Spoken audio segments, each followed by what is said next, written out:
Si vous n'arrivez pas à nourrir convenablement 2 enfants, pourquoi vous continuez à multiplier les enfants? Pourquoi vous continuez à faire davantage les enfants? Si vous n'arrivez pas à nourrir convenablement 2 enfants, à prendre soin d'eux, à les soigner quand ils sont malades, à les vêtir, à payer convenablement leurs frais de scolarité. Si vous n'arrivez pas, même avoir 2 plats par jour, c'est extrêmement difficile. Pourquoi vous continuez à faire davantage d'enfants? Moi, ça me fait très rire, mais ça me fait pitié. Pourquoi continuer à envoyer les enfants innocents sur cette terre pour les faire souffrir, alors que vous savez que vous n'avez pas les moyens?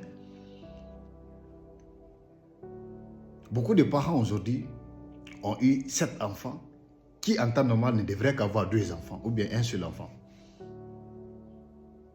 Beaucoup de parents ont 8, 10 enfants aujourd'hui qui, en réalité, en temps normal, ils ne devraient qu'avoir qu'un seul enfant. Parce qu'en regardant leurs moyens, ils ne peuvent nourrir convenablement qu'un seul enfant. Mais ils font 10 enfants ou plus. Vous allez voir les gens, ils voient leur situation. Ils sont conscients de leur situation. Ils voient qu'ils n'arrivent pas à prendre bien soin de leurs enfants. Même avoir 2 plats par jour, c'est extrêmement difficile. Ils ont 3 enfants seulement. Mais pour avoir 2 plats par jour, c'est très difficile. Mais quand même, ils continuent à faire des enfants. Ah, venez sur cette terre-là, c'est Dieu qui va nourrir. C'est Dieu qui va nourrir. Dieu ne nourrit personne. Désolé. Mais Dieu ne nourrit personne. Dieu ne nourrit personne. Vous êtes responsable de vos enfants. Dieu ne va pas descendre sur cette terre pour les nourrir pour vous. Absolument pas. Si vous décidez de les envoyer, ne comptez pas sur Dieu pour les nourrir pour vous. Dieu va les nourrir pour vous. Jusqu'à présent, vous n'arrivez pas à trouver 2 plats par jour. Attendez Dieu. C'est ça qu'on appelle dans toutes les religions, il y a Dieu. Dieu nous a donné le libre arbitre. Il nous a donné le cerveau, la santé, pour pouvoir réfléchir par nous-mêmes. Toi-même, tu sais qu'actuellement, tu n'arrives pas à nourrir tes enfants. Tu vas continuer à les mettre pour dire non, Dieu. Non, ce n'est pas Dieu. C'est comme si faire de la fornication et dire non, c'était l'œuvre de Dieu. C'est Dieu qui a voulu que je le fasse. Si c'est Dieu qui a voulu que tu le fasses, pourquoi il va te condamner demain? C'est la même chose. Il n'y a aucune différence en fait. Ce n'est pas Dieu qui nourrit, c'est vous qui êtes responsable. Et vous allez voir certains parents aussi. Ils ne sont que dans une chambre et salon. Ok? Une chambre et salon. Il n'y a pas trop d'espace. Leurs enfants dorment par terre. Garçons, filles, tout est mélangé par terre, dorment là-bas. Ils voient qu'il n'y a pas d'espace qui peut contenir les enfants, mais ils continuent quand même de multiplier les enfants encore. Et finalement, lorsque les enfants grandissent, un peu 12 ans, 13 ans comme ça, les garçons, on leur dit d'aller dormir chez leurs amis. Parce qu'il n'y a plus de place à la maison. Ils ont libéré l'espace pour que les nouveaux viennent. Quoi. Je ne sais pas comment réfléchissent les gens. En fait, c'est nous-mêmes qui contribuons, c'est nous qui propageons la pauvreté. C'est nous qui propageons la pauvreté, pas les autres. Dieu ne nourrit personne. Il te met dans les conditions pour te nourrir toi-même. Mais lui, il t'a mis aujourd'hui dans les conditions pour que tu puisses nourrir 2 enfants. Toi, tu veux aller à l'encontre de ce qu'il a prévu pour toi, pour que tu fasses 1000 enfants. Maintenant, tu vas condamner Dieu. Ou bien tu vas l'accuser. Pour ceux qui sont musulmans, il y a une anecdote. Un jour, il y a un jeune qui est venu demander au prophète de lui donner de l'argent. C'est-à-dire, c'est quelqu'un qui mendiait, c'était un mendiant. Mais il était en bonne santé, il était en bonne forme. Qu'est-ce que le prophète a fait? Le prophète est rentré pour lui donner le coupe-coupe. Il dit, il faut aller travailler. Comprenez un peu. Le prophète lui-même, il a travaillé pour les gens. Il a travaillé pour les gens pour obtenir quoi manger, pour avoir quoi manger. Donc si le prophète a travaillé, le prophète n'a pas dit c'est Dieu qui nourrit. Et tu penses que c'est Dieu qui va nourrir toi, tes enfants à ta place? Le prophète a dit il faut aller travailler. Dieu même nous a dit de travailler. Que ce soit dans le Coran ou dans la Bible, Dieu nous a dit de travailler. Et vous allez voir les gens, ils sont dans la précarité avec leur première femme et leurs 5 enfants. Ils vont encore épouser une seconde femme.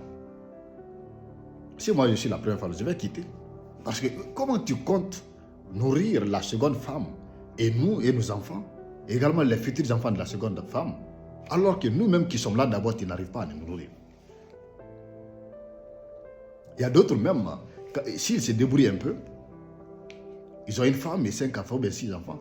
Une fois qu'ils commencent à se débrouiller un peu, ils commencent à gagner un peu plus, au lieu d'essayer, n'est-ce pas, pour l'instant, hein, malgré qu'ils se débrouillent, mais ils ont du mal à nourrir leurs enfants. On est d'accord. Il a du mal à nourrir ses enfants et sa femme. Mais une fois qu'il commence à gagner plus, au lieu de chercher à bien nourrir sa famille, à bien les sécuriser, à bien prendre soin d'eux, il épouse une deuxième femme parce qu'il a commencé à gagner un peu plus. Si, comme la boutique marche un peu plus exactement, ou bien comme le taxi marche, ou bien comme il y a trop de clients, les affaires marchent en fait, ou bien il y a eu un peu de prime, ou bien le salaire a augmenté, directement la première chose qui lui vient à l'esprit, c'est d'épouser une seconde femme, alors qu'il a 0 dans son compte bancaire. 0 franc.